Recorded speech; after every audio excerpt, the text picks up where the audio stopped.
राम राम सभी ने। आज की वीडियो जो है विवादग्रस्त धर्मगुरु आचार्य रजनीश ओशो के ऊपर होगी। ओशो जो है एक ऐसे आध्यात्मिक गुरु रहे हैं जिन्होंने ध्यान की जो है अति महत्वपूर्ण विद्या दी। ओशो के चाहने वाले जो पूरी दुनिया में फैले हुए हैं। उन्होंने ध्यान की कई विधियों के बारे में बताया तथा ध्यान की शक्ति का जो है एहसास भी करवाया। हमें ध्यान क्यों करना चाहिए, ध्यान क्या है और ध्यान को कैसे किया जाता है, इनके बारे में ओशो ने अपने विचारों में जो है विस्तार से जो बताया है। उनकी कई बार जो मंच पर निंदा भी हुई, लेकिन उनके खुले विचारों से इनको लाखों शिष्य भी मिले। इनके निधन के 30 वर्षों के बाद भी जो है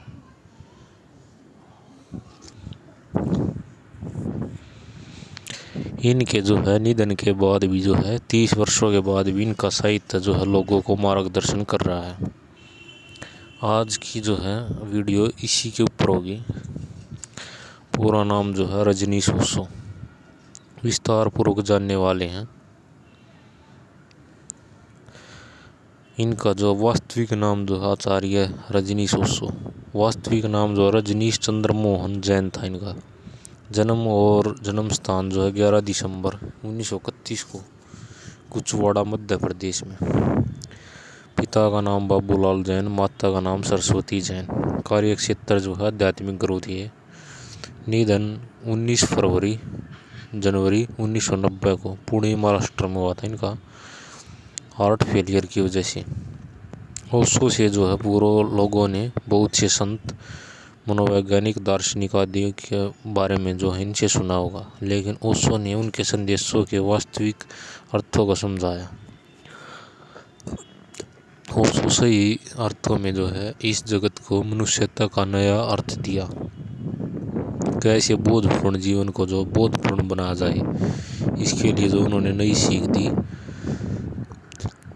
सदियों से चली आ रही रूढ़िवादी सोच और मान्यताओं का नया अर्थ देने का काम जो है ओशो द्वारा किया गया।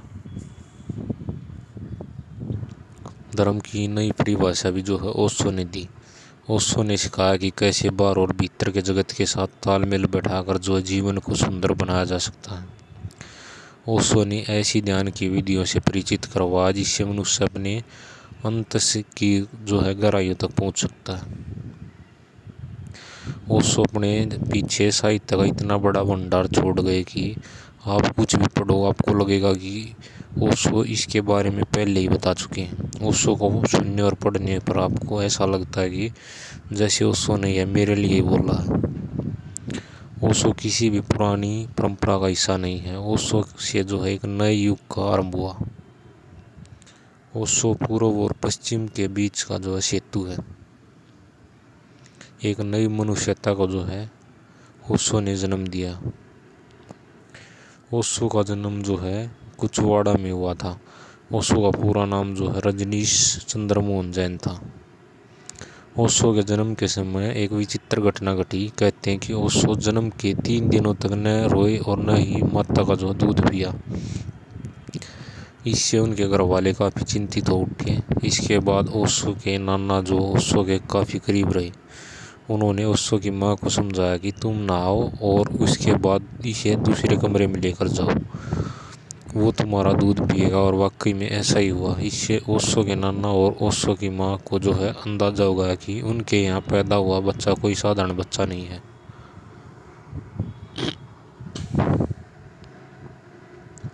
ओशो बचपन से ही जो विद्रोही प्रवृत्ति के रहे हैं। उनको इतनी आसानी से किसी भी बात के लिए राजी करना आसान नहीं था।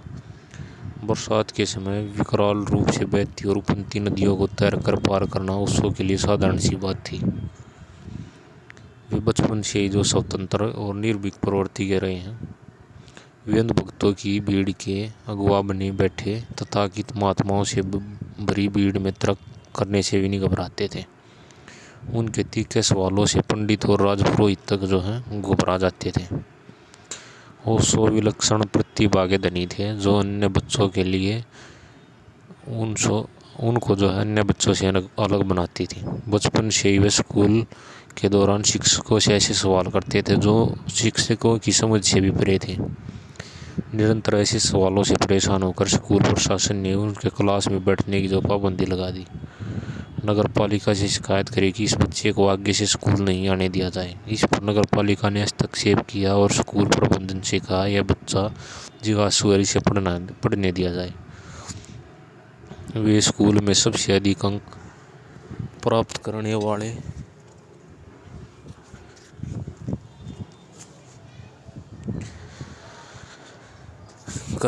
जो है छात्र थे।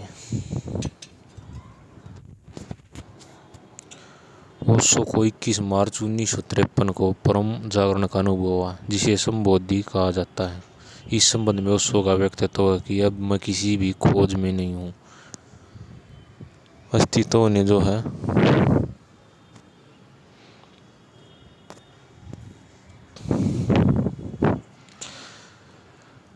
दोबारा मेरे सारे जो हैं द्वार खुल गए हैं। इस घटना के दौरान जो है ओशो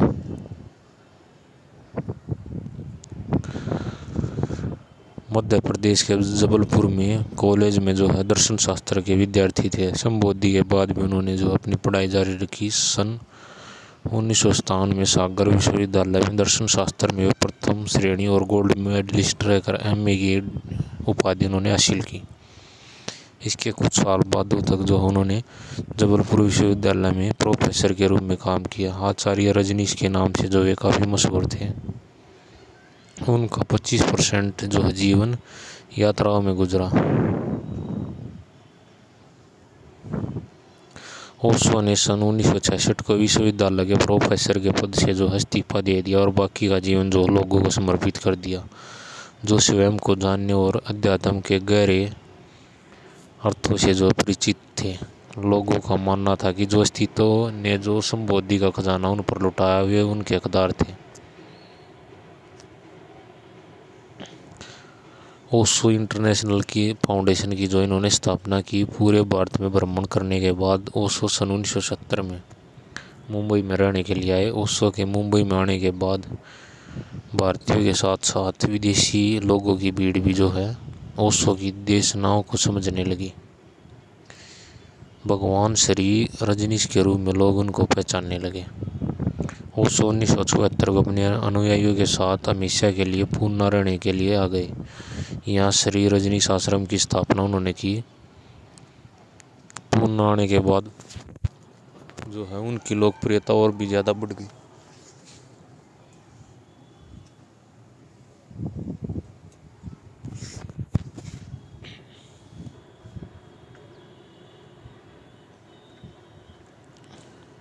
अमेरिका के ओरेगन में भी जो है रजनीशपुरम ओशो के जो है स्थापना की।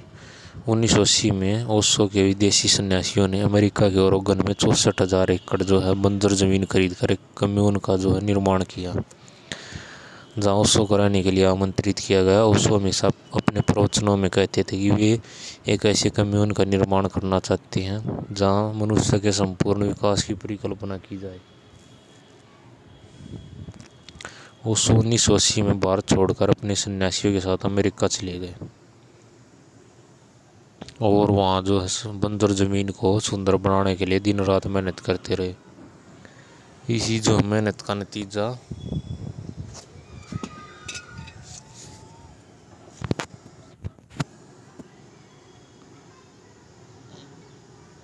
देखते देखते वह जो हरे भरे स्वर्ग के रूप में बदल गया। उनके पास कई निजी विमान थे, उनका खुद का एयरपोर्ट था, रोल्स रॉयस कारों का जो उनके पास काफिला था। अमेरिका में रहने के दौरान जो है उनकी लोकप्रियता काफ़ी बढ़ गई। बढ़ती लोकप्रियता के चलते अमेरिकी सरकार घबरा गई थी। धीरे धीरे अमेरिकी सरकार ने ओशो के आश्रम पर जो शिकंजा कसना शुरू किया। यहाँ आने वाले सन्यासियों को वीज़ा देना बंद कर दिया। आखिरकार ओशो पर झूठे आरोप लगाकर अमेरिकी सरकार द्वारा गिरफ्तार किया गया और उन्हें 12 दिन तक जो है जेल में रखा गया। अब भगवान जो है रजनीश अमेरिका में रहेंगे। 14 नवंबर 1985 को ओशो ने जो है अमेरिका छोड़ दिया और इस दौरान ओशो विश्व के अलग अलग देशों में जो है भ्रमण किया। उन्होंने 1987 में जो है खुद भारत आ गए दोबारा से। 26 दिसंबर 1988 में ओशो ने अपने नाम के आगे से भगवान शब्द को हटा दिया और ओशो नाम रख लिया। 1985 में अमेरिकी जेल के दौरान उन्हें थेलियम नामक धीमा जहर दिया गया था। उनके शरीर को प्राणघातक रेडिएशन से भी गुजारा जा चुका था। इसी दौरान ओशो ने अपने प्रवचनों की संख्या बढ़ा दी। 1989 में एक दिन ये जो है जादुई आवाज़ एक दिन खामोश हो गई।